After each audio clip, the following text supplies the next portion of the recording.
Welcome to Divine Purpose Podcast with your host, Daniel and Patrice Myers. In this podcast, you will be introduced to the 3 C's: comedy, conversations, and community. Join the discussion with fellow entrepreneurs, community activists, with our major focus on the beauty of family in our community. Episodes drop every Tuesday. Whether inspirational or ratchet, all conversations have a divine purpose. So do I say corny or do you say corny? You wrote it.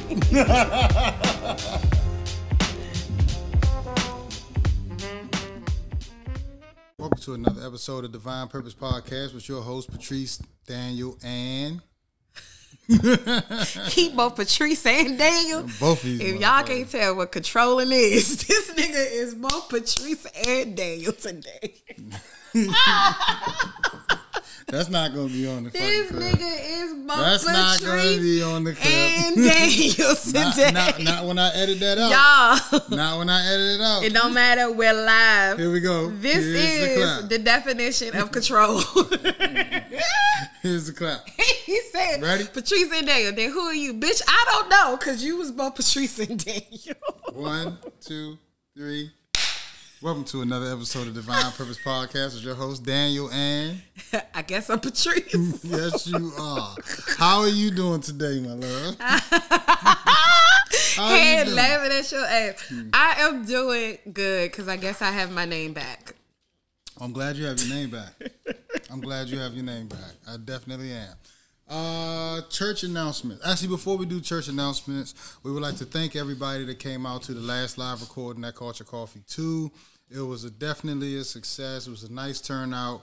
It was a lot. The band was good. I got to do the Hit Me One Time, Hit Me Two Time. That episode should be up on Tuesday. Look out for Figuring It Out. That episode should be up on Friday. And we're just trying to continue bringing you content. We appreciate the love and support that we've been receiving thus far. Today, we have a pretty good episode. We got some things on the docket. We're going to talk about DJ Envy and his wife faking orgasms. We're going to talk about some other stuff. What else was it that you talking about? Tamara Hall and what does it mean, again, to protect black women? What does it mean to protect black women? We did talk about that in the live recording with the Brookses and the Joiners. That was good. That episode should be up. So you was dressed in your sturdy. I had my sturdy on. Shout out to my man Devon. I had on my boutique. Yeah, Arena Boutique. Rena's Boutique. Yeah. I don't know why the name was on the top of my the tip of my tongue. Yeah, but I think what we do, the purpose of what we do, when we do our live recordings, we really do try to support brands that are trying to do their thing and make their staple, man. If we don't support ourselves, who will? Even with my Puma hoodie on today.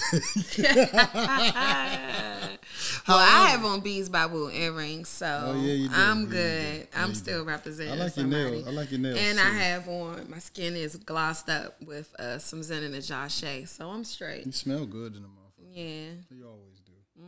So, church announcements. The next live show will be announced. Follow our feed. You can follow our Eventbrite. Everything will be there. Every Sunday starting in May, we have Marketplace Artist Showcase. We're doing that in partnership with Culture Coffee 2 and Cosby Digital. This is outside season, and the weather is finally breaking. So we're ready to get back outside. We don't like the cold. Spring is here, and here we are. So those are the church announcements. Look out for the things that are coming forward. And now we get into the topics of the day. What we got on the docket? What we have on the docket? Oh, so it's the Tamara Hall. So okay. The Tamara Hall show. So I'm gonna pull this up. Ooh, you had ran through all that stuff. You really did. I know, I did. I had to. We have to. It's with no practice either. I'm proud of you. I be trying sometimes. I try sometimes. You know what I mean? Like, if you have things going on, you have to let people know what's going on. Otherwise, they don't know. So that's why all the reason why I wanted to do go live every now and again so people know that we are recording. I know we've been delaying. Like I said the last show, we be arguing like a motherfucker. So sometimes these every Tuesdays don't work, my nigga. If you in a relationship, you know what the fuck we talking about. This motherfucker crazy as cat shit. I'm crazy as cat shit, but we make this shit happen how it's going to happen. Well, for everybody that was on here earlier that heard him steal my name, because I can't even. That's gonna be edited out. Self. I'm gonna edit that shit out. I'm so put you that clip you up. catch some fucking live shit. I'm gonna put that clip up. Shout out to my man Bo, UCB. Ah. What was that laugh? I don't know. All right. Well, I am pulling up the clip now. What do you got? And this is about what would you do? Okay, here it goes. Parasailed, and we were out in the ocean in Cozumel or somewhere. This was many years ago, and the parasail snapped. I can't swim. I flew into the ocean. He was still on the boat. I called off the wedding. Absolutely. I called, and that's a true story. No, as you should. The guy on the boat who didn't even speak English was like swimming toward He me. was just on the boat chilling. He didn't move. He was like, you had a life vest. You had a life vest on. He was a lifeguard growing up. So I may have told too much shit. He gonna sue me now. The difference between He's pools gotta and go. oceans, though.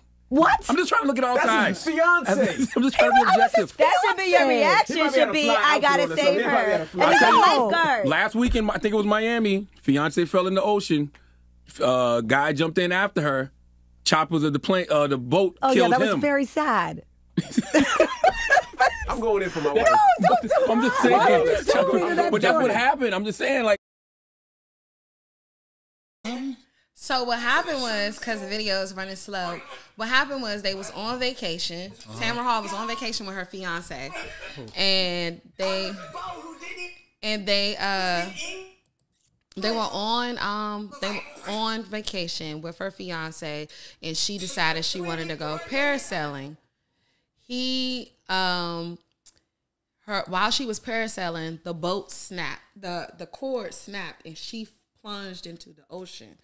Her fiance was on the boat, Right. and he decided to not save her, and one of the instructors jumped in to save her. The instructor? Yeah, the instructor jumped in to save her. So what happened was she called off the engagement after that.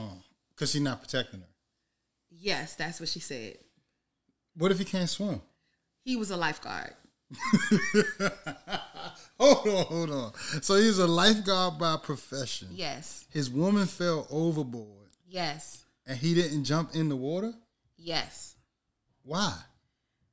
Maybe he ain't love her like that. Yeah, he just cut the dead weight. Yeah, maybe he or he might have went into shock. That nigga was like, Because he I actually did. got to go into action. No, I don't think it's actually got to go into action. Sometimes people, you don't know how people are going to react in a situation that could be scary. That's true. So maybe, I don't know, but let me see. Would I have gone parasailing with someone who I wasn't sure was going to be brave enough to jump in and save me if necessary? I would say no. Okay. Do I feel like she did her due diligence in making sure she understood the bravery of the man that she was with? No, she did not. She probably checked his bank account. She probably worried about that, but did not Can this nigga protect me? think about protection. And just because you're a lifeguard doesn't mean that you've actually saved lives. Yeah, everybody sat on that fucking chair all goddamn day and ate Cheetos and shit. I don't think Cheetos, maybe an apple, because most lifeguards do have eat- like they abs eat like and shit. tuna fish and Are shit. definitely You like understand? physically fit. And they take spoonfuls of goddamn peanut butter when they get hungry. Who told you that? That's what boxers, wrestlers, lifeguards, them type people do because it's a snack that'll fill you up. Has protein, is healthy. You just take a spoonful and you're not hungry no more. And you drink water. Who told you that that's what lifeguards do? I know wrestlers and boxers do it. So you I'm put- assuming. you assume I'm that? assuming lifeguards do it. Like, what the fuck? Like, why you always gotta ask all these goddamn questions, man? And then if it's in the ocean, right? If it's in the ocean, it's a big difference than goddamn. That's swimming pool. true. It's different in a swimming pool, Yeah, like, being in the ocean. Lifeguard at Tacoma pool is totally different from nigga jumping in the And goddamn some people Pacific might be Ocean. scared of the ocean and not scared of the pool. So it's like those conversations you should have with your mate. Second of all, like, why wasn't he parasailing with you? Hold on, yeah, Because the parasailers parasail's don't go up normally in the 2 air. at a time. Is that the one that going to air? Yeah. Hey, yo, you remember that video that Ray showed us? What was that? What Ray was doing? Those currents hit way different. Yes, Yeah. they do. We got a video of my man Ray in Oh, Puerto Rico. and he flipped over. He was on the goddamn tube. Tube. That was tube. Yes, he was tubing. With He his was- socks on yeah, and shit. he was on the tube and flipped over. So, I mean, I think that it's fair to say that the nigga might have been scared of the ocean or something like that. But it's your woman though, so you got to kind of get over the fear of the ocean. Like if you, swear to God, no lie, if you fall into the ocean, I'm definitely jumping in because I know for a fact if I don't jump in, Oh, we wouldn't be together. nigga, I'd be like, oh shit, I can't swim. We would not be I together. can't swim at all, but I'm gonna go ahead and try to make We it wouldn't happen. be together. Yeah, But I also would not have you do something that you're like that. I wouldn't have you do something that you're fearful of because if I'm scared, first of all, I'm scared to parasail. Well, she didn't choose to fucking fall into the ocean. No. I said I'm scared of parasailing. So if you two are also You never been parasailing? no, never. Okay. So I'm scared. So if I'm scared and I know that you have some fear, I'm like, hey, maybe we should not do this. Okay. Because who is going to be the one who's going to save somebody if something happens? So it's like, So now we it's gotta gotta save each be- other. Yeah, it's got to be somebody with no fear in the situation, Right. And we both can't be scared. The fuck? Well, Why I'm we not. doing this shit? I'm We not. both scared? I'm not scared of the ocean. So that's a fear that's not there. So if you ever want to go parasailing and the rope snaps, you got a nigga that's gonna be in that motherfucker. Even if I got a doggy paddle, I'm gonna get that. motherfucker. You know, all that shit. Even if you got a doggy I'm paddle. gonna do all that shit. Yep. But no, so Unless you that- piss me off that day, I might look at your ass and just be like, remember that shit you said earlier? So okay, Just let a little bit of I just let a little bit of water get in your nose. That's it. a little bit of water get in my nose. You And better then- not let nothing get in my nose, except for when I fall. Because I wish it would look like you hesitated and didn't get straight into I was action. like, yo, nah. I wish it would. So, what are things that could help you that would have you call off a relationship or an engagement? Who, me? Mm-hmm. Only thing I don't know. Like, Well, specifically us. What would What's a what would deal have breaker? you? I Yeah, don't what's a really- deal breaker for you? Yo, I really feel like we've worked through a lot of shit. Okay. I'm not saying shit'll be easy. Okay. I actually choose to be here and want to be here forever. Like, I don't want to go nowhere else. I don't want to date nobody else. And truthfully, if our situation wouldn't work, I probably would just be a single man for the rest of my motherfucking life, to be 100% honest with you. But I'm chill. Like, I'm really comfortable with this. Like, you my lady. Like, I don't want no other bitch. I don't want no other. But that was the what's the deal? What's the deal breaker? What I'm saying all that to say, I am one of them people that literally feel like, You don't have a deal breaker? I mean, if you just out here fucking going crazy, like out here got me looking like a fool, like I ain't gonna let you out here sucking dicks all over the fucking place. Like I'm gonna stay with her. Like no, We can work through it. no, I'm not Will Smith. I'm not one of them type motherfuckers. However, it would take a lot. You're not Will Smith. They had an arrangement. That's true. They had an arrangement. Well, not Will Smith. Why do we keep saying that? Yeah, that's not a there good was situation. an arrangement. That's not a good example. But what I'm saying is, I would not be one of them people that's going to just take total disrespect. Like, you just ain't going to be out in the streets just doing whatever. But I really feel like the old school grandparents was like, to death do us part. I could deal with your bullshit. So technically, there's not really a set thing more so than constant disrespect. Yeah, like you can't just have me you can't just be out here just disrespecting me. I feel like, the same way. I feel the same way. I think that really what happens with cheating, and it's like cheating, it's so many things that happen before that. I think it's just being disrespected. That's what leads to cheating. And looking like a fool in public. And I think that is definitely for sure how I could sum up what my deal breaker is. Okay. Is that there's no more opportunity. I don't even care if the fool or being disrespected is in front of one person. It's like you're not gonna continuously disrespect me in front of nobody. Right. Without if I check the situation and say, hey, this was a form of disrespect, and if you don't think it's a form of disrespect and you keep doing it over and over again, but I told you it was for me, then that's on you. But disrespect is definitely the top for me. Yeah, so we're saying the same thing. Who said that we wasn't? Nobody did. That's why I'm actually agreeing with you. We're saying the same thing. So if the agreement is the deal breaker for the both of us is disrespect, it's actually a good thing because it's saying as long as we respect each other, we can deal with all the other shit. And, I think the reason respect is not just cheating. Respect is it's a not whole cheating lot. at all. I think the reason why in our circumstance, why an issue of respect will come up is because what we both consider disrespect. And I think that you can't tell someone, and this is why it could, because my level of disrespect isn't your level of disrespect. So you might say, like, that was nothing. Yeah, respect is relative. And you're like, that was nothing. That wasn't that big. But I'm telling you, it's big. So that's how people look up. Like, you get caught up saying, I don't know why somebody left, because you keep disrespecting them and they told you you was being disrespectful. So it's one of those things where it's like definitely relative. So as long as we have the understanding that if that my constant is, or if I'm saying that I feel disrespected, and if nothing is changing, it's no debate over what I feel is disrespect. Well, I understand. Or you. Yeah, and that's why I say respect is relative. Yeah. Respect is relative to whoever or what they want to deal with. So, like, let's say if I'm a person that respects, I respect my area. I respect, and I'm just hypothetically speaking, I respect my area to be clean in a certain type of way. That's what I expect. That shows me respect. If you might be somebody that respects money, if you fuck up my money, then I lost a level of respect with you. Mm-hmm. If you fucking with the opposite sex or cheating, that's a level of disrespect that I'm not willing to take. But some people can take certain things that other people can't take. So your respect level might be, oh, this motherfucker don't clean up. Well, then you don't want to be with somebody that don't clean up.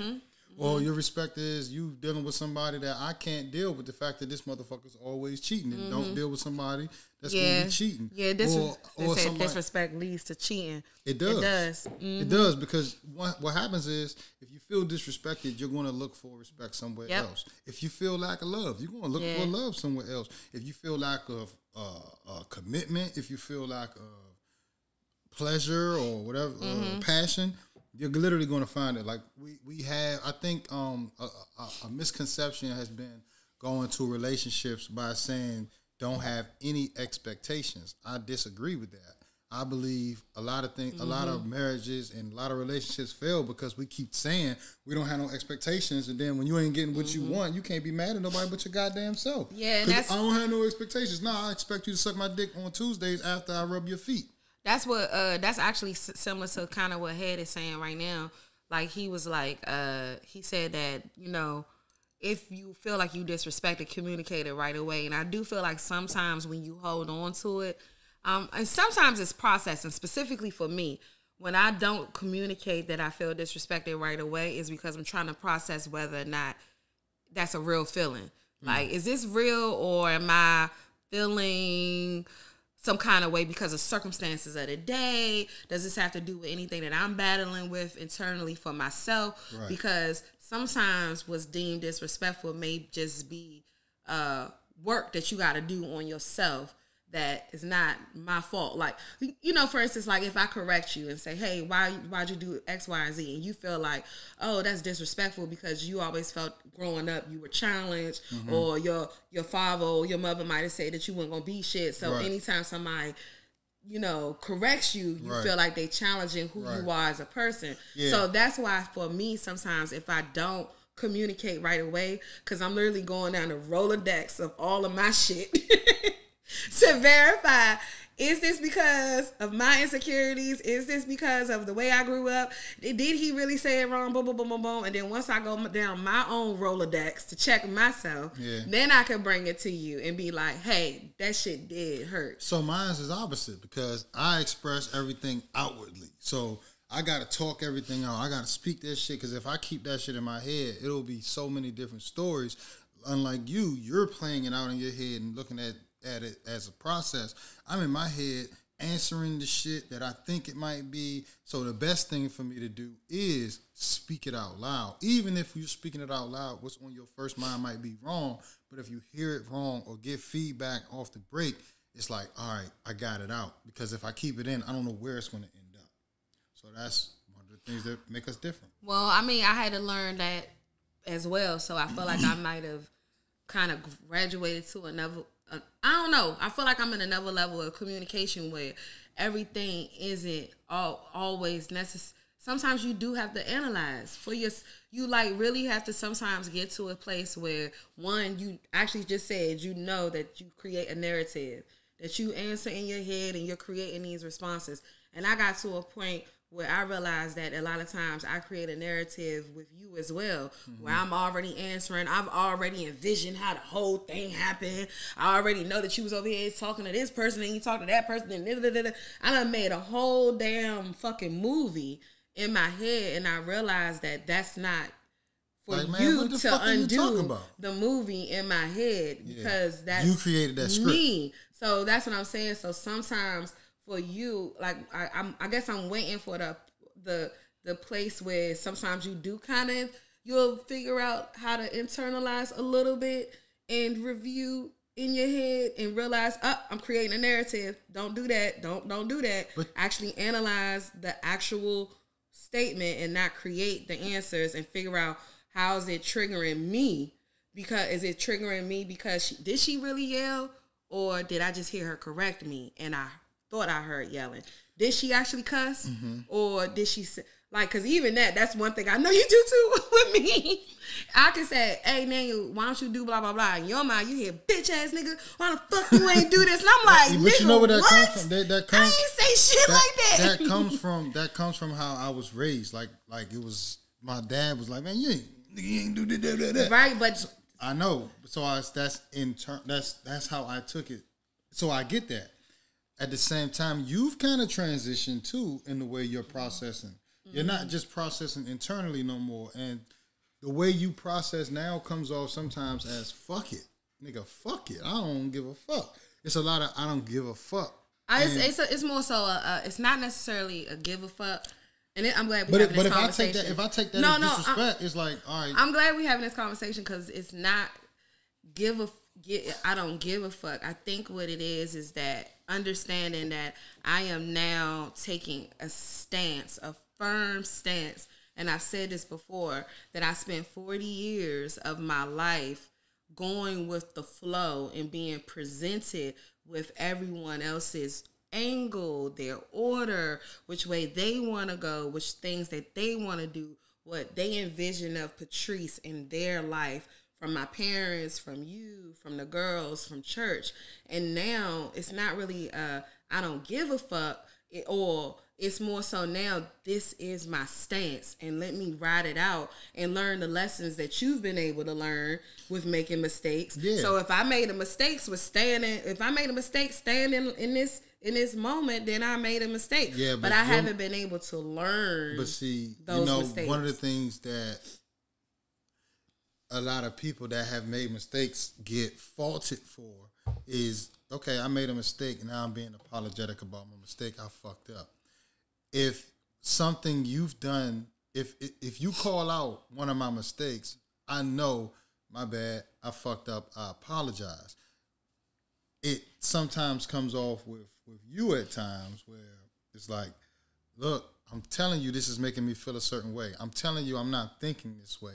I'm telling you, look, this is making me feel a certain type of way. And you like, well, fuck it. This is the time when my time to make mistakes. You done made mistakes the whole time. It's like, it's a difference. It's a difference in saying, it's a difference in owning the fact that you made your partner feel a certain type of way. So you feel bad. If you don't feel bad after you made your partner feel a certain type of way, it's really a fuck it attitude that comes off sometimes as disrespectful. But I know you. And I know you're learning yourself, and I know you're growing, and I know you normally internalize things. So I'll take some of them lumps on the chin, and I can take more because of what I've dished out. I understand that. I'm aware of that. But sometimes it does come off as, bitch ass nigga, I don't give a fuck. And that's when I'll feel that way. I might feel it I didn't cuss. No, I know, but I'm saying, I didn't never said I don't give a fuck. So none of those words. But did you hear what I said? I want you to listen to the playback when I really want you to hear what I just said. Yeah, I want you to hear what I said. I actually heard what you said. I can repeat what you bitch ass said. nigga. What I'm saying is the energy that comes off from that I don't give a fuck stance. When I say I don't give a fuck about somebody, if I say fuck you nigga, I don't give a fuck, it's because I feel like you a bitch ass nigga and nigga, you gonna see what's what. But I ain't never say that, nor did I approach that. But it's if you have a fucking, if you have a fucking I think when you're attitude, not used to somebody actually taking a stance, that it will come off offensive. Yeah, exactly. So and so that's really what it is.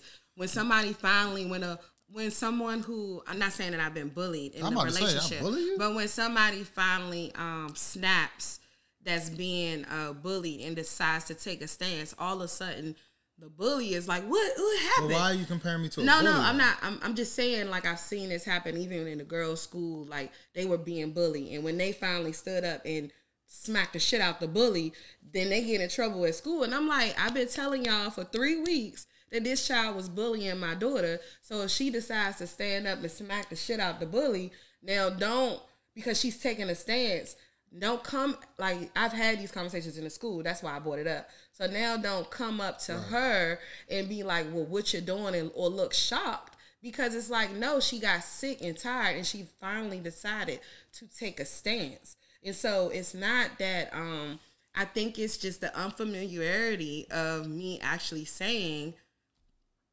fuck it. Hey, no. Hey, here I stand. I said that the last episode though. When you was on your gypsy shit, it's like, I get you're going through a change, and I'm trying to respect the change. I'm just letting you know this shit is extremely challenging. It's extremely challenging.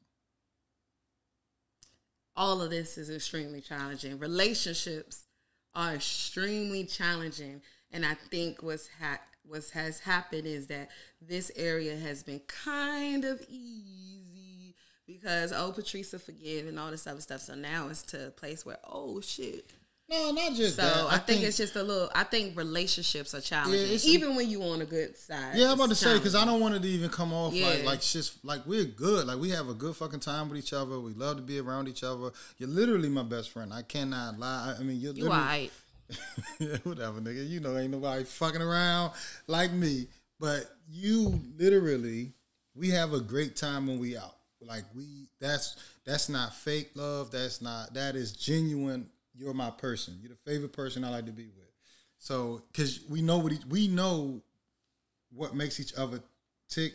We know like how you can go into a cocoon and I could just be too open and out. And it's like we give each other that perfect balance. So a lot of times I don't even like being places without you, at least at this space right now, because it's safe. It's really safe. At the same time, I don't want those good moments to be outshined by the fact that we do have issues, and sometimes I might feel disrespected, or sometimes you might feel a certain type of way. We can have. I might feel disrespected. And you might feel disrespected. Yeah.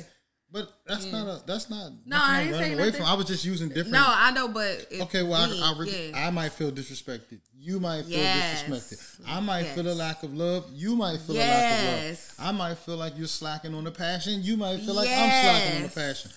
I wasn't saying that one for me as I'm negating the fact that you might not feel that way. I was trying to go step, because in my mind, everything that you're not receiving at times, I'm not receiving at times. This shit is reciprocal. Yeah. And a lot of times it bounces back and forth off each other. Pause. Yeah. Well, it's not pause with you. I love to bounce up off of you. And you should love to bounce up off of me. What we got next? Niggas. Okay, so I don't know what's going on with the video, so I'll just explain this clip. So yesterday we did an interview with the Shade Room, and the Shade Room, of course, only posted a part of the interview, and this is the part that they posted. Of course. I'm sure so many women can relate. Like, you want to reward that man for that work, and the only reward that you have to offer is an orgasm. But even if I didn't feel it, I would still be performative. So yes, I was faking it. We got into like a argument, and then she was like, well, I don't be having an orgasm. And I was like, what? And she was like, I don't. I'm like, no, yes, you do. I hear it. Like, yeah, and then she was like, no, I'm faking it. I'm like, every time? And she was like, yeah. And then that just crushed me because I thought I was putting in work. Like, I'm sitting there thinking I'm, Big Daddy Long Leg. Big Daddy Long Leg. I thought I was Mandingo. Even if you are Big Daddy Long Leg, that don't mean that you're doing it right. Okay. All right, so let's open up the phone line. You ain't working that middle just because you Big Daddy Long Leg. You got to know what you're doing down there. 585. This one was DJ Envy and his wife just put out a book. And they were doing an interview, and it was on the Shade Room that DJ, this actually was something we talked about and figured it out too, about how, I think it was 90% of heterosexual women don't have orgasms or something like that. On that shit. What was your response? Well, I'm not heterosexual, so. but what I'm saying, what it says is that what the book was saying was that she at one point was faking orgasms in their relationship, and he didn't know. Yeah. He was like, "What? What do you mean you was faking? I actually heard you." The fact that he said heard and not felt is the problem. Fellas, you should feel an orgasm, not hear it. You should know that motherfucker it inside should be and out. Some sort of feeling you should even that know, comes with the orgasm because the vagina will contract. And if you don't feel a contraction or a spillage of liquid on your penis, it didn't happen. A what? Spillage of liquid. Yeah. It didn't happen. If none of those things, all you heard was, that's not it. Exactly. That's called acting. So, so for some reason, some women are good actors. We not that good. I mean, what are we contracting our vagina at the same time? No. Do you know what it is? Contracting at the same time too? It's not that. A lot of, and I'm not sitting up here about to try to toot my own horn, but a lot of men just really don't take the time to understand, like, the anatomy, the body, the insides of a woman. They don't understand. They don't take the time to get to know the mental side of a woman, because most men just looking for the physical and you're just trying to get a nut off. But when you actually have a woman, you should take the time to know. That's why the motherfuckers won't leave you alone, because you know them inside and out. And it don't even have to mean sexually. It's mentally. Once you understand what makes that person tick, you're fucking, I know where every crevice of you is at, and I know mentally how to get into your mind. Yes, I do. Yes, I fucking do. That's why you ain't gotta be out here like DJ Envy motherfucking wife. Yeah, that shit was wild. So he actually didn't know. He didn't know that she was faking. Well, why? Okay, I think, honestly speaking, I think that is honestly, whatever women are trying to do when they fake orgasms, it's actually probably the worst thing you can do for your relationship. Because if you're faking, like I tell you, don't you fucking fake it with me. Let me figure this shit out. Let me guide me. Tell me what you want. Tell me how you like it. What you want? Like when I put it there, you want to put a thumb in your butt? Oh, what that do? Drop that thing down? You like, I know where your G-spot is. Okay, this what you like? Oh, you like it hard? No, you like it slow, or you like it fast? This time you don't want your titties rubbed. Like, let me know what you want. But there's so many women that don't even know what they want, because they just have been getting fucked. I think it's two things. I think it's two things. Women do have to learn more about themselves and what they actually want sexually. And also men have to be open to hear ways to improve. Can I see the clip? See the clip play? I told you that the video is moving. Oh, both of them are going slow? It's buffering. Well, then I'll put it in like when we do the so I edit, I'll put it in. But so I feel like it's just being open for ways of improvement. And I think what's happened is that women have seen very confident men become very self-conscious, because you may say, hey, today, don't twist my nipple like that. And it's like, I didn't say that I hate you completely, physically. I just said, don't twist my nipple like that today. And so I think there's a level of sensitivity that y'all have to address too, to be more open. I think because a lot of women, probably because a lot of men have been dick shamed by women. Dick shame meaning like, what? People, does dick shaming have to do with twisting my nipple? No. Listen to No. I'm talking about my nipple, and you talking about dick shaming. You cut me off and you didn't let me finish what I was saying. Dick shaming equates to explain, nipple play. I'm trying to explain to you why. So you brought up. I know you talking about my dick, bitch. I'm explaining to you the psychology behind it. the psychology behind it is you might not want nipple played with right now. And then you said in response to that, that doesn't mean I don't like you. That just means right now I don't want my nipple being played with. I'm saying men have put so much pressure on themselves to perform at Olympian type of an Olympian type of way. Because if you don't perform, that woman 9 times out of 10 is going to either find somebody else that performs, or is going to have somebody in their back pocket that performs. They'll be with a nigga, but they're going to have that nigga laying pipe over there. So you got to men worry about that. And then they worry about, are you going to fucking come back, or are you going to tell your girlfriends, this nigga's dick is trash? Because that happens. So men put this fucking pressure on themselves. So if you say something simple as, don't twist my nipple right now, he might be like, bitch, I was trying to fucking. So a lot of men would rather accept the goddamn faking. You can sit there and get your nipple played with and it hurts and your fucking shit is raw. And honestly, that's what women are doing sexually a lot of times. They are faking it so that the motherfucker is... It's like I said, to protect the egos. To protect the ego, but he walking around like he King Dingling. He's thinking he doing something. That's exactly what I said. What I said is that the part of the reason why sometimes people, that's how I started it, don't say anything is because you can see a confident man, because you say that you don't want your nipples twisted today, literally turn into being an insecure person. And who wants to see somebody that you actually fuck with become like a shell of themselves just because you corrected? So it's like, I mean, was it that bad? I'll let him twist my nipples. Just go around. So that way he don't. What about constantly faking orgasms though? That's what I'm saying. Like, if you have everything else going on good in your relationship, and every now and then sex isn't exactly what you want it to be, it's not that it's bad. And also, just because you don't have an orgasm doesn't mean sex is bad. So just because it's, you might not be orgasm every time, it doesn't mean that you hate the person. And sometimes you don't want to go through the whole building up somebody's ego again because you said that something wasn't what you needed at the moment. So sometimes it's like a battle. It's a battle of like trying to figure out the best way to correct somebody and what the impact is going to be on your relationship. And it's like, is this worth correcting? Is this something that I can actually deal with? Or is this something, like, can I deal with this? And if it is something you can deal with, and you just keep dealing with it. All right. Well, I'm going to ask you this a question, and I'm going to try to be as less graphic as possible. You know your body very well, correct? I know my body okay. I don't know if it's very well, but I know it okay. Okay. You know your body. I would beg to differ. I would say you know your body very well, and I would say that you know your body very well because I have been with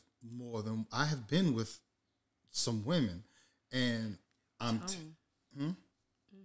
and what I'm telling you from my experience with other women, there are a lot of women out here that literally do not know what they want. So if it's a woman that doesn't, you know what you like. So because you know what you like, I can follow based off your emotion. I can follow based off what you're doing. You actually, what you say over top of everything, like you like a nigga, like you want to bust off too. So a lot of women don't have that. A lot of women are just okay, and sex becomes a chore with women, and they just sitting there with their legs open, and their mate is just like, just doing whatever, and then they're faking orgasms. And I'm telling you, these women drive themselves crazy, and they be like, "Oh, my nigga got trash dick," but it's like he got trash dick because you're making you're not only bruising, you're not only protecting somebody's ego, but now you can't even be pleasured or pleased because of the faking, the funk. I think we're talking about two different kinds of relationships. That's what I believe right now. How so? Because I'm talking about a relationship of a marriage, not just somebody you dealing with. Okay. So I'm saying in a marriage, or not even a marriage, somebody that you are actually thinking about being married to. If you if you take a look at the whole of their life, of everything that y'all have going on, and that's what I already said, and this is the 20% for them. Right. For them. We're not talking about for you. 20% meaning what? Sex the 80-20 the 80-20. So the 20% is that I may not always have an orgasm, or I might not have an orgasm, and I could use my toy and I'm good. That might be that woman's 20%.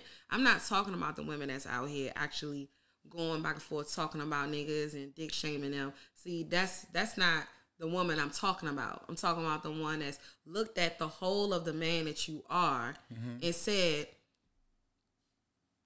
orgasms every time, or somebody that honors me, respects me, that's financially situated. Because there's a lot of niggas out here with some bomb-ass dick that's trash as fuck. So it's not that important.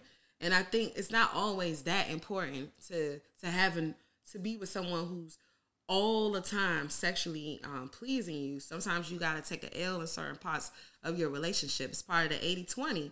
And so I just feel like... So you feel like... No. What I'm saying is that the girl that you're talking about is not the woman I'm talking about. This woman so will we're talking never... about DJ Envy's this wife. woman will never trash her husband or her boyfriend in front of other people. Okay. This woman will say, like, damn, like, I gotta figure this out. Maybe this isn't the most important thing on the list of issues to deal with. Maybe that's not the most important thing. And also, as I stated, this woman has actually tried to say something to her husband and said, hey, I don't like when you do that, and realize how sensitive his ego may be. And then all of a sudden you go from having sex often to not having sex because of the one time you're correcting him doing it. So that might be something that you could work through, but it's not necessarily worth it at the moment to work through. That's the woman I'm talking about. So you're talking about different people. Okay, I got you. So, all right, in the case of DJ Envy's wife. Thank you, Dream Leaplet. So in the case of their situation, specifically, they're married for years, been together since they were young. He's very successful. She supported him the entire time. And she didn't say that she don't do that now.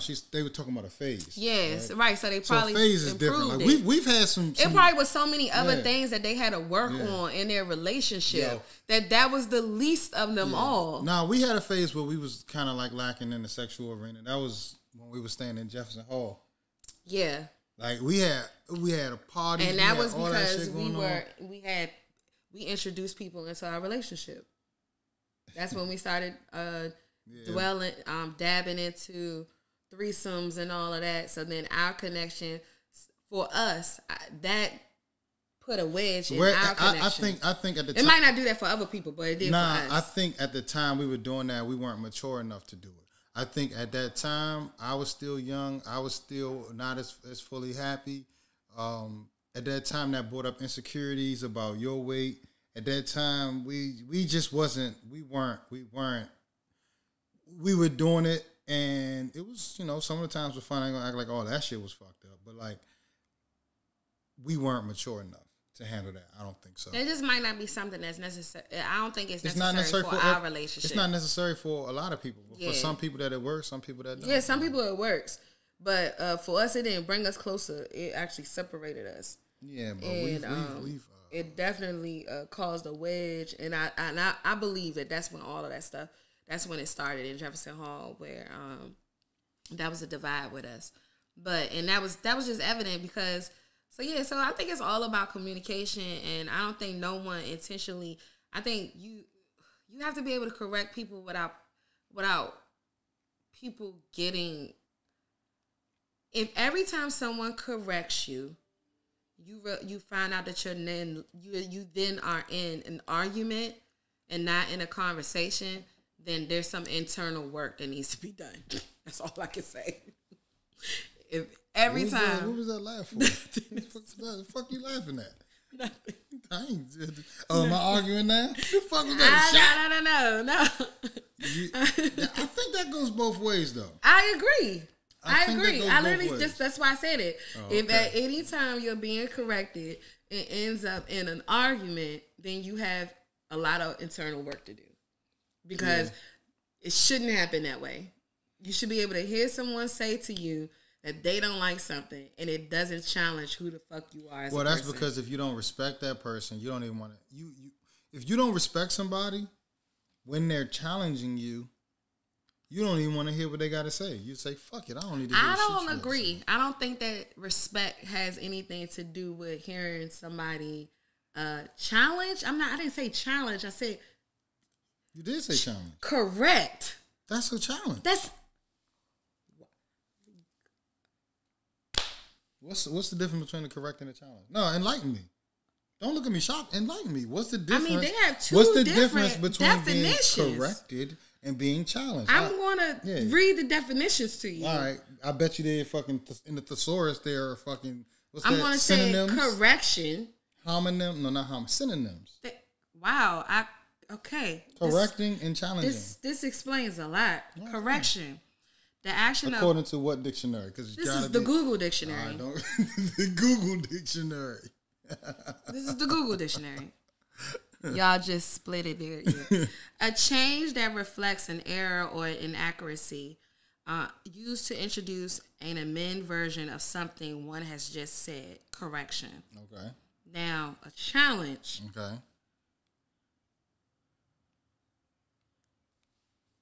How the correction is perceived. Yeah.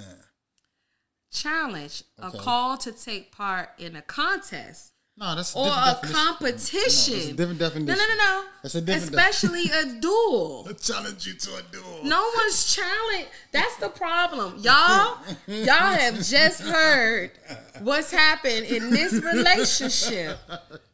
A correction and challenge are the same thing to Daniel Myers. That's why every time you correct me, I'm like, bitch, I ain't challenging you to a duel. You're challenging me to a duel. It's said as in challenging to a duel. Right, and I'm not challenging you. Go back to correction. I am correct. Go back to correction. Wow. Go back to correction. You said correction and challenge. What's the difference? He was so serious. Go back to correction.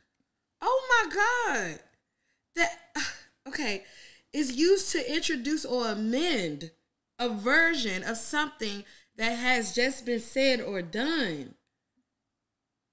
There's no dueling happening. There's no competition. A challenge is a competition. The challenge happens on the football field. I played sports my whole life. I don't give a fuck about football. I don't give a fuck shit. See, that's what I'm talking about. I don't care. Sounded like a challenge. That sounded like a challenge. Okay, let me. Was I to take that as a challenge? Let me take the. You just said I don't give a fuck. Let me take the fuck back. Yeah, take the fuck back. Trees chopped that nigga in the throat. Right, my nigga, fuck. Hey man, don't fucking egg her on, nigga. Don't fucking egg her on. Right, but no, like I'm not. So I don't care. Like okay, so again, this is your internal work, right? You play football, so you have a lot of rah-rah energy. I'm not meeting you with that. Because the correction on the football field becomes a challenge. But you says, man, sometimes life presents itself as a challenge. And that's true. Life does... No. Another thing, I can't... Hold on real quick. Let me address that real quick. I do not think that life presents itself as a challenge. I think that you have to review the way that you look at life, because who wants to be involved in any life that's always challenging? Life presents itself as a way to learn. If life presents itself as a way to grow, but a challenge, fuck a challenge. I don't even want to be a part of that. Why do I want to be in a football match all the time? So I think it's a difference between the wording of what we're using, because challenge feels like you have to fight. You have to do versus learning. You look at it more open. You look at it more like, oh, okay, this is a learning experience versus this is a challenge. All right, bitch. But if it's a learning experience, you say, wait, what's the lesson? But do y'all have to challenge everything? Everything. It seems like everything is a challenge. It's like, okay, like this is the thing that I don't understand. And you do this a lot. So I'm not going to say y'all as in women. I'm saying as to you. I might see something I might see something that I'm going after. And you might not even understand it. But you have every and if you don't like it, what you're doing is actually not correcting me because you don't like it. If you don't like something and express that you don't like something, it becomes a challenge versus a correction. I still disagree because I cannot like something and still give you points or look at even things that I like. And I think this is the difference between me and you. And I literally heard our twin daughters go through this conversation. And the fact that you only heard Kayla is wild. But everyone looks at life differently, right? Kiera prefers, just like you prefer, to look at something as if there will never be any obstacle. I don't want to hear the fucking It's never going to problems. be. It's not a problem. It's not going to be an obstacle. That there's not going to be anything that may come up. No challenges. No nothing. She said, "This is the way." Hold on. You said this is the way it's going to go, and Kiera specifically said she don't want to hear nobody discuss no problems or nothing. She said, what her specific words were is, I said we're going to get an apartment by this time. We're going to make this shit happen. Hold on, let me finish. She didn't say that there wasn't no challenges or no obstacles. She said, I know it's going to happen. I don't need to hear no negative shit. But That's it's what not, her words. She got loud. I don't need to hear no negative shit. This shit going to happen. So what I countered that with Kiera, and the same thing I counter with you, is one, saying, hey, what will we do if this happens? And when the challenges come, they come. Am I going to be able to speak? I'm sorry. Or what? You're right. I cut you off. Go ahead. To say to somebody like, hey, this might be a obstacle that you'll have to face. Why don't you, let's figure out how we can prepare for it. I feel like it's just actually reckless to not prepare for obstacles. No one's not prepared for obstacles. I think, no, you worry about the obstacles as they come. I think that you don't prepare for the obstacles. So if that's the case, then there wouldn't be no practice in football. Because then you would just get on the field every fucking Saturday or Sunday. Practice is preparation for the challenge of this type of person meeting you on the field. You are not going to sit here. No.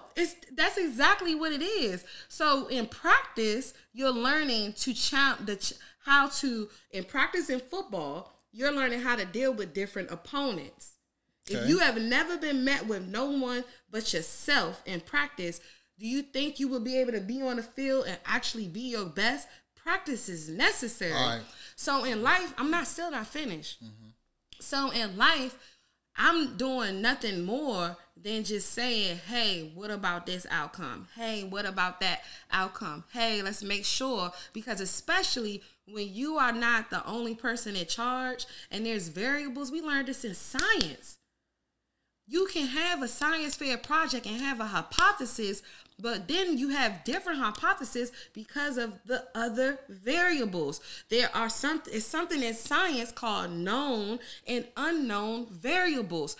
This is how we were brought to learn and to problem solve and to figure stuff out. But now in this adult life, now it's that level of learning that I was actually great at is now being rejected because it's, just look at the bigger picture. So what I said to Kiera, and I said to you too, and I said this to you too, is that if you don't want to hear me present different options of the way that things will come out, I don't want to hear you woe is me and I don't want to hear your sob story when that obstacle that I try to get you to think about comes up and you looking like you blindsided. So you don't want to hear me, and I don't want to hear your sob stories or your cries. So if we can respect each other that way, I'll shut the fuck up and you won't hear me say never again. Hey, what about this? But you too have to correct yourself on the back end when the challenge comes up and you looking like, oh my God. No, don't oh my God. Suck that bitch up and keep it going. The same way I had to suck up bringing up the challenge to you. If we could all do that, then we good. Yeah, I think we're looking at it from a different angle. And I don't dispute nothing you say. I actually hear everything you said. But I think what I'm trying to express, and I think what Kiera was trying to express in that moment is, if I say I'm going to do something, it's one thing to bring up, when we're playing, I played for Gonzaga, right? There is not, and I played under Moss Collins, who was a legendary coach. There was not one game we went to where we felt like we were going to be defeated. When we watched film not to say what we can't do. We didn't watch film to say this is going to be a problem. We watched film to show, look, this is what they're going to do. So it's not that I'm not paying attention to what the obstacle or don't think that the obstacle is. You're going into that game after studying film, and I played cornerback, so I knew if they lined up based on the film what the next play was going to be. I knew if they had a tight end right here lined up off the line and the wide receiver came up and they put this fucking person in motion, this play was going to be that play, and we roll out, fucking call a cover 2. They're going to send the tight end to the flats. Safety gets, no, listen. I can't do all that. I just sat there and listened to everything you just said. I can't do I don't even know what all that stuff means. Was that a correction or a challenge? That was a please don't go down a whole football play. And that's why we don't get nowhere, because you don't want to hear another perspective. You only want to hear yourself. I hear what you're saying. No, so you didn't. said you looking at all those things. You literally didn't hear what I said because I didn't finish. Film. No, you didn't hear it because I didn't finish. But it's cool. You don't want to go down that rabbit hole. It's cool. That's why you can't express or get across a lot of times what someone is saying. That is the fuck you attitude. That's not the fuck. Okay. You don't want to hear it. It's fuck fine. you. I don't want to hear that shit, nigga. I just didn't want to hear the whole play. That's it. That's the only part. So you missed the whole point of what I was trying to say. I didn't miss the whole you didn't point. like the way I was delivering. I didn't miss the whole point. I just was like, I didn't feel like hearing the whole play. But I heard your point. You did. I never said my point. I heard what you was trying to do, so I'm waiting What on you was to I finish. trying to do? I'm waiting on you to finish. I was finishing. And what I I'm was waiting on you to actually finish. saying has to do with everything I just said. So you about to tie in how the tight end going left is going to reflect on everything else? I actually was. Yes. It's exhausting. And here we well, are. anyway. So my point is, I heard your point. I understood your point. I let you go around the mulberry bush, and I appreciated and respected your opinion because I really, truly understood what you said after I let you speak that out. What I didn't like was once I tried to tell you and went around my own mulberry bush, how I was cut off because you didn't want to hear that shit. Like, it was a lot of stuff in your statements. So I Hold on, apologize. wait. It was a lot of stuff in your statements. I apologize. I hear you, but I want to get this out. So you want to get finished saying your statement because I want to hear you cut me your off whole again. statement. You cut me off again. I apologize for cutting you off. You do it a lot, and that's what a lot of times it's just I didn't like. Stop talking when you cut me off. I just mentioned that you cut me off. It's I all kept good. talking. It's all good. I don't even remember the point I was trying to make no more. I know. So that'll be that's a point that's gonna be lost. It's gonna be lost forever, enough to be regained again. Wow. Never to be regained again. What I realize is like respect is relative, like we said in the beginning of this episode. And if I can sit here and listen to you go through your rabbit hole, and you can't listen to me go through my rabbit hole, When you listen back to this tape, when you listen back to this episode, make sure that you take note of the number of times that I said I didn't get finished speaking, and make sure you take note of what my response was to continue to speak versus your response. Mm-hmm. So just take note of that. Yeah, and that's the difference between me and you. I know. Yeah, so I don't interrupt the whole because thing. like once I feel disrespected, it's just like I'm not going to keep going. It's and that's actually the point that I was bringing up too about men and women telling men I don't want the nipple twisted. So as you say that one thing, his whole everything is thrown off.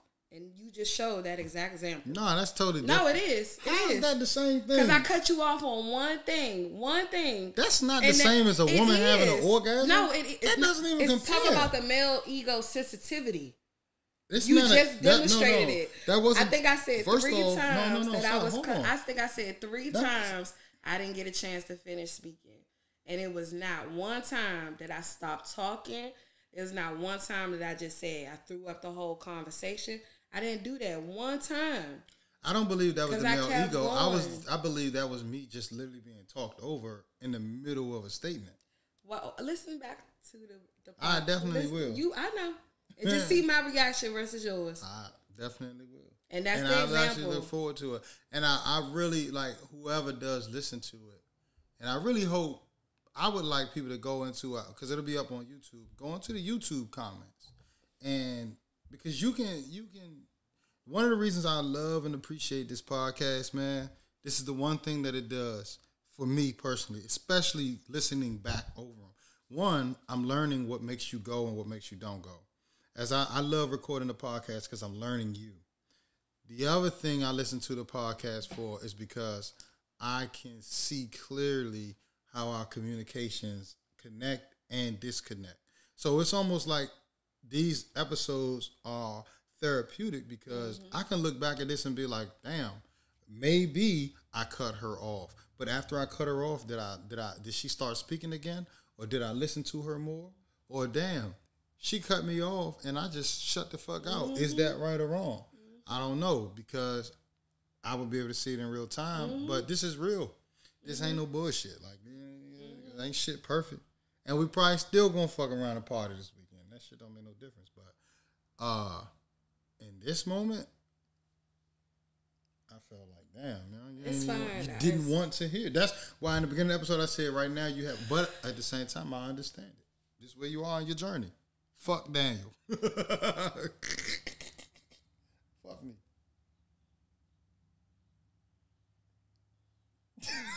Oh, you at lost for words now? Sometimes it's not even necessary to speak. Right. What else do we have on the dock? That's all I had. That's all you had? That's it. Those are the 2 videos up there. Did you have anything else? Nah, it was something else you said you wanted to talk about. It was something else you said you wanted to bring. Nah, the last episode the last episode we were talking about the Super Soul Sunday vibe. That's not there. So the Super Soul Sunday. Nah, it's good. Watch it back. Watch it back. Watch it back. Watch it back. Watch it back. Watch it back. I can't wait to watch it back. I literally am looking forward to it. You want to shut it off here? You got it. Every Sunday starting in May, we have the vendor marketplace. We love to promote other people working in their divine purpose. So if you know a vendor, know an artist, want to be showcased, DJs, chefs, Culture Coffee 2 at 300 Riggs Road. Every Sunday starting May 1st, we will have a vendor marketplace. You don't need to put your fists in the air. You just provide opportunities for people. So we'll be having 16 vendors each Sunday, a chef, and it'll be at a Black-owned coffee shop right on the corner of Riggs Road and South Dakota Avenue. Come by and enjoy the artisans. Come by and enjoy the vendors. Come by and enjoy Divine Purpose Podcast. Come by and support your own, because we are creating avenues for us to not only talk about it, but be about it. We love you, we honor, and we praise you. Peace. Namaste.